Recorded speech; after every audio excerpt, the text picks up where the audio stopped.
Anong kailangan nyo? Gusto ko lang pong sumali sa pagsusundalo. Anong pangalan mo? Douglas Tumagay, pre. Wala ka sa kanto ha. Huwag pre ang itawag mo sa akin. Okay, bro. Ikaw, anong pangalan mo? Hindi ako sali, sir. Sinamahan ko lang to kasi takot siya sa baril eh. Hans. Sasali ka ng army tas takot ka sa barel. Ay, may trauma po kasi ako dyan nung bata ako eh.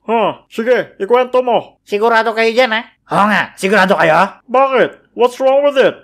Kung okay lang sir, iklan ko lang yung kwento ko kasi medyo shy types po kasi ako eh. Sure. Gando kasi yan. Dati nung bata ko, binilahan ako ng lolo ko ng pilit gun doon sa tabi ng palengke. Yung tapat ng nagbibinta ng DVD. Yung may tinda pa nga sila na Cherry Mobile na cellphone, alam nyo doon? Alam nyo doon? Doon ako nagpaayos ng phone ko nun. Di ba malapit yun sa bilihan ng gulay?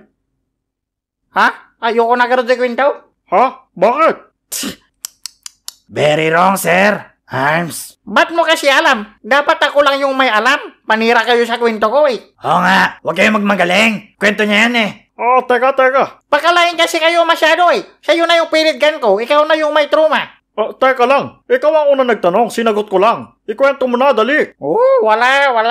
Oo nga, Pepal. Hans. Kung ayaw nyo ikwento, edi umalis na kayo. So, ganito nga kasi yung nangyari, pre. Nung naglalaro kami ng mga kababata ko ng pilit gun, aksidente kong natamaan yung isang tropa ko, si Dominic. Kaya pinagalitan ako ng nanay niya. Sabi niya, Douglas, bakit mo naman pinutukan?